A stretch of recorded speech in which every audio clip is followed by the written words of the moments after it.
alimentação complementar ou alternativa.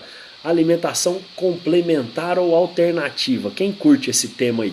Fala aí pra mim, quem curte esse tema aí? Alimentação complementar ou alternativa, né?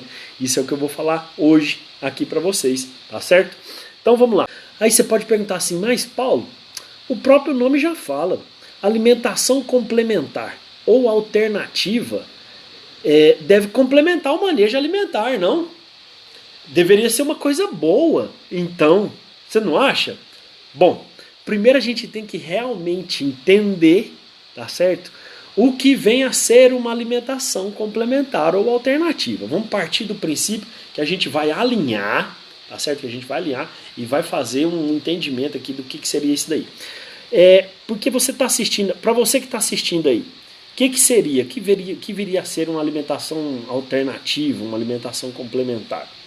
Seria talvez algum tipo de ração, algum suplemento, algum alimento extra que é fornecido para os peixes?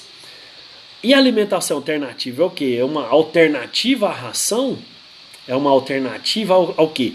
Né? Tem várias perguntas que eu poderia fazer para você aqui, que a gente poderia conversar e daria uma excelente sala de bate-papo, da gente entender essa parte de alimentação alternativa. E é um assunto muito gostoso de você conversar, né? Que é um assunto que eu, pela minha formação, então eu gosto muito de falar. Eu sou zootecnista, eu sou nutricionista animal, né?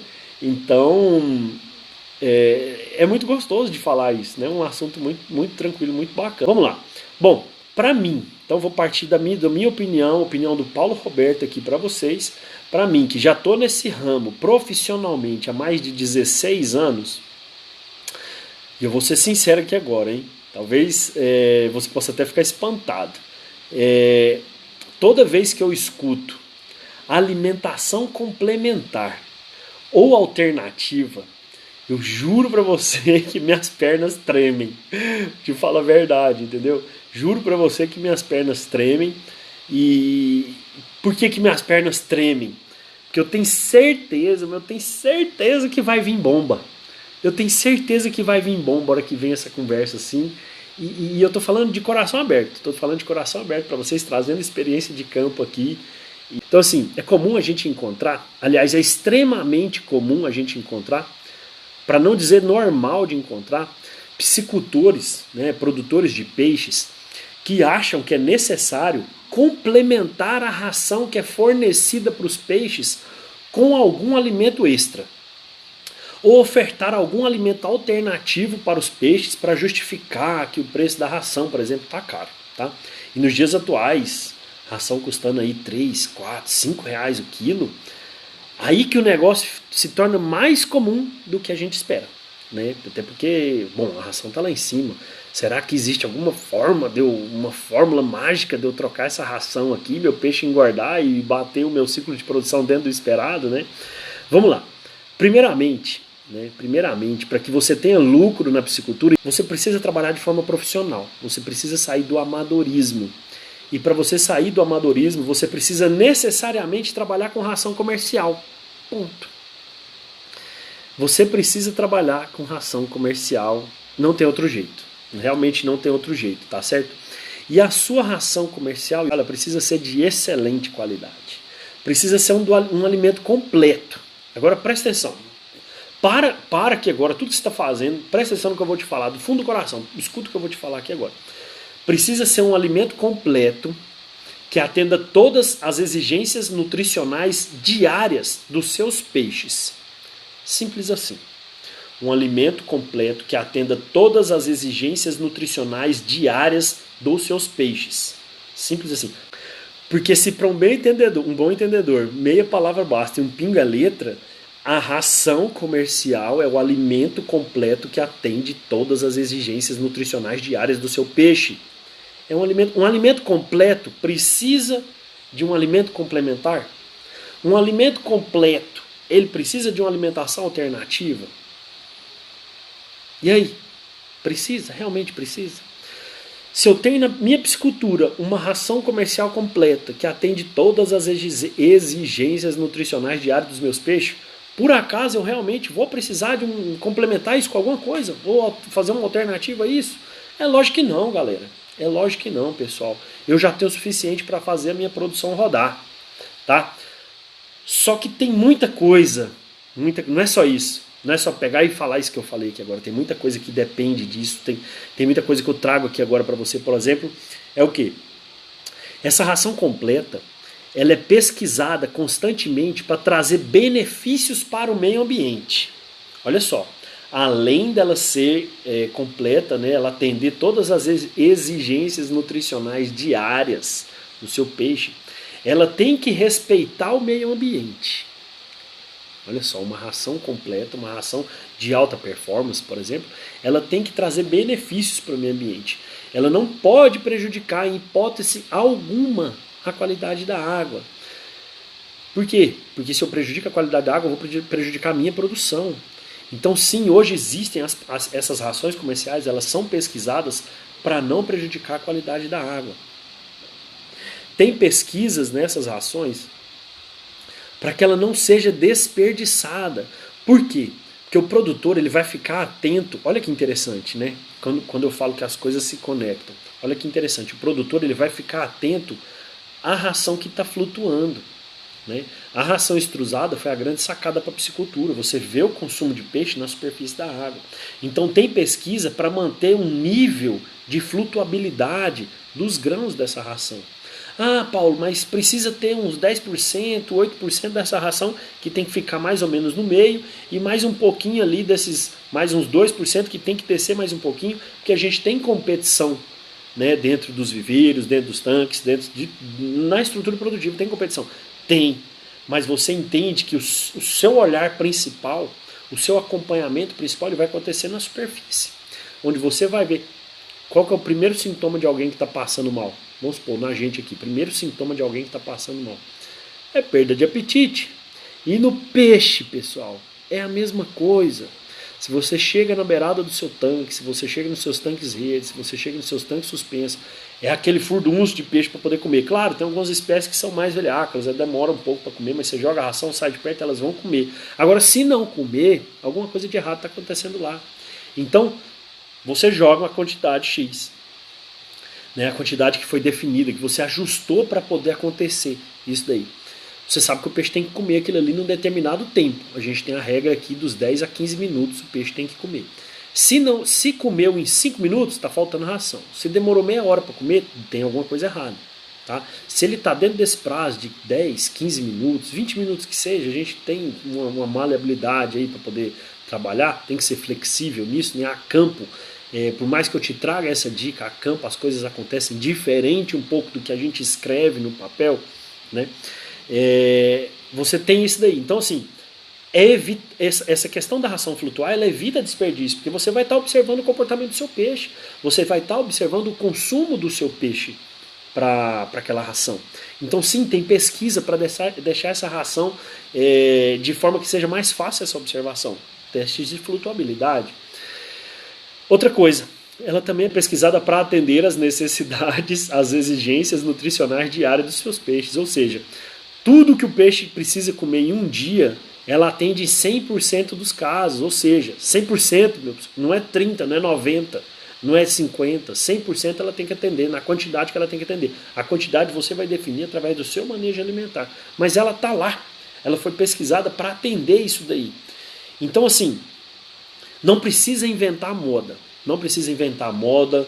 Não precisa ficar, eu tenho que complementar, porque essa ração. A não ser que. Se você fala para mim que você tem que trabalhar com uma alimentação complementar, é porque a sua ração que você está trabalhando é uma porcaria. Você está trabalhando com uma ração porcaria, né, que não vai estar dando resultado para você, está fazendo você aumentar seu custo de produção, está fazendo você aumentar o seu ciclo de produção, tá certo? E aí você tem que complementar mesmo, que seu peixe não está comendo, ele está comendo e não tá processando isso daí, não está transformando isso daí em carne, né, em produto final. Então, aí tudo bem, aí até vamos complementar isso aí com alguma coisa, né? Se você não estiver trabalhando com a ração porcaria, se você estiver trabalhando, e eu vou falar mais para frente, com uma ração que cabe, a melhor ração que você pode comprar dentro do seu teto financeiro, você não precisa de ração complementar. Tá certo? Você não precisa de alimentação complementar. abóbora, quiabo, chuchu, morango, tamarindo, alcatra, picanha, tripa de frango, manga, abacate, pamonha, arroz doce, feijão perdido, macarrão de geladeira, tudo que você jogar no tanque, existe uma grande possibilidade do peixe comer. Mas com certeza a maioria não vai ser consumida e vai acabar com a qualidade da água do seu tanque. Se você está aqui assistindo esse momento aqui, você está vendo isso aqui, você faz isso, meu amigo, você é o meu exemplo total de gente que está se afastando de lucro na piscicultura. Se você faz isso, perdão, você está se afastando do lucro. Ou você está vendendo um produto de péssima qualidade para o seu mercado consumidor. Tá certo? Então assim, piscicultura profissional, piscicultura lucrativa, lucro com produção de peixes, ele está relacionado com o manejo alimentar completo, trabalhando com ração de boa qualidade ou de excelente qualidade, estável, palatável, com registro no Ministério da Agricultura. E se precisar complementar em algo, ele vai fazer adubação de água.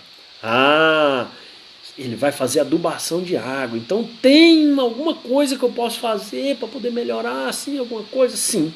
A adubação de água, ela promove o desenvolvimento de alimento natural, que é o quê? Plâncton, que são micro-organismos vegetais e animais que são ingeridos pelos peixes. Os peixes, principalmente, né, os peixes filtradores, eles vão ingerir esses micro-organismos. A gente não vê a olho nu, é microscópico, né? Então, enquanto eles estão filtrando a água, eles estão se alimentando disso daí. Aí sim, até compensa a gente falar alimentação complementar ou suplementação, né? Talvez seria até um nome melhor, assim, uma suplementação. Para alevinos, principalmente, microalevinos, a gente em viveiro escavado, né, principalmente, a gente trabalha com isso, né? A gente faz essa adubação dos viveiros, prepara esses viveiros para receber os microalevinos quando eles estão acabando de consumir o saco vitelínico, estão abrindo a boca e já começa a querer comer um alimentozinho diferente, alguma coisa está passando ali. Aí sim, esse é o primeiro alimentação deles. Aí eu venho com a suplementação, que é o quê? Ração farelada, ração em pó, eu vou jogando para eles. Depois eles vão crescendo, isso aí inverte. Eles vão comer a ração como alimento principal e essa suplementação pode ser feita com alimento natural, né? Em viveiro escavado a gente consegue ter alguns reajustes, alguma redução do meu custo de produção quando eu trabalho com adubação. É possível, se eu tiver uma adubação levada de cabo a rabo, do início até o fim de uma engorda em viveiro escavado, eu consigo ter um resultado interessante, eu consigo reduzir 1, 2, 5, sei lá, 10% ali do meu custo de produção, talvez, se eu fizer essa adubação da maneira correta, né? Só que aí é sistêmico, é tudo que está envolvido no trabalho para poder fazer acontecer. Não é simplesmente eu fazer uma sopa de milho com soja fedida e terrível e jogar lá para os peixes que vai acabar com a qualidade da minha água. Essa é uma suplementação planejada e preparei para poder fazer acontecer e que não vai prejudicar a qualidade da minha água, não vai prejudicar o meu resultado final com os meus peixes, a minha engorda, certo? Então assim, enquanto o peixe não... Bom, você divide o arraçoamento, que é o ato de jogar a ração, né, de você ir lá e jogar a ração para o peixe, fornecer o alimento para o peixe. Enquanto ele não está comendo ração e aquele tanque está bem adubado, está com promoção de alimento natural, ele vai filtrar aquela água e vai se alimentar daquele alimento natural. Então ele vai dar um desenvolvimento bacana ali para ele, né? Dá uma melhoria lá na frente. Viveiro escavado permite isso. Tanque-rede permite isso? Não permite porque o peixe está confinado. Eu quero que ele fique o mais parado possível ali, eu quero que essas telas estejam limpas 100% para a água passar. Mas o fluxo é muito baixo. O fluxo é baixo. Mas ela tem que passar lá, lentamente, para o peixe ficar lá, paradinho, comendo e engordando. Estou falando de sistema intensivo. E o tanque elevado? A mesma coisa, você não vai adubar um tanque elevado. Um tanque de recirculação, por exemplo, você está renovando a água a cada 30 minutos. Existe alguma forma de eu adubar essa água, sendo que eu estou lavando o tanque? Não existe, né? O de recirculação, eu vou filtrar o que está acontecendo ali, não existe, eu tenho que ter uma água de boa qualidade lá para ele. Não existe a gente trabalhar com essa questão de alimento natural. Quanto mais intensivo é o seu sistema, mais dependente da ração você se torna. E mais dependente de uma ração completa que atenda todas as exigências nutricionais diárias do seu peixe, tá certo? Esse plâncton que é produzido como alimento natural, né, você promove o desenvolvimento dele com a adubação da água, ele promove o quê?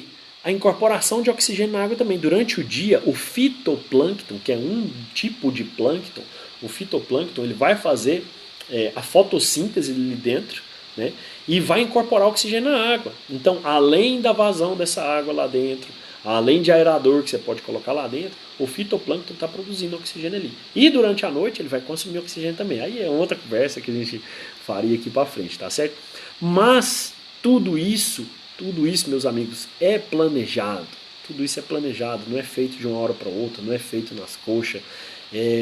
Não é jogando abóbora, chuchu moído com mastruz e paçoca e rapadura que você vai ter resultado do seu peixe, né? Então assim, tem muita coisa que precisa ser planejada. Lá no seu teto financeiro, você tem que definir dentro do seu teto financeiro a ração que vai encaixar ali, a melhor ração que você puder comprar dentro do seu teto financeiro, você vai precisar comprar. Economizar em ração é um erro terrível. Economizar em ração é um erro terrível que pode te custar, que pode fazer o seu custo de produção elevar bastante. Então, por isso que é extremamente necessário você trabalhar no planejamento. Então, assim, existem vários tipos de ração. Eu tenho certeza que uma vai se encaixar no seu teto financeiro, tá certo? Mas uma coisa tem que ficar bem clara. Dentro desse teto, adquira os melhores insumos, adquira os melhores serviços que você tem condição de pagar para que os seus resultados eles sejam potencializados, tá certo? E outra coisa muito importante é estar atento às pesquisas, né? As universidades, na medida do possível, a gente sabe que tem umas verbas regradas para pesquisa, mas elas estão sempre estudando novas fontes de alimentos disponíveis para reduzir custo de produção de maneira eficaz. Não é simplesmente jogar uma abóbora, jogar uma sopa de soja com milho e com paçoca e rapadura, que falar assim, meu peixe é o melhor peixe porque ele come rapadura com paçoca de carne seca e mastruz. Não é assim. Isso não é falar por falar.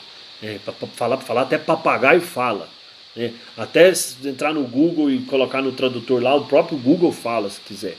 Mas na universidade a gente traz isso com embasamento, com robustez, né? Então alimentos alternativos não saem da sua cabeça. Pode até sair da sua cabeça, mas leva para a faculdade. Olha, será que é paçoca de carne seca com mastruz?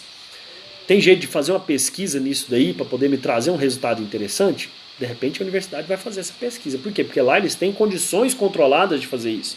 E de te dar um resultado. Cara, não segue nessa linha porque é fria. Ou existe condição de fazer isso. E colocar testes. Colocar em testes isso dentro das fábricas de ração. As fábricas de ração fazem testes diretos disso.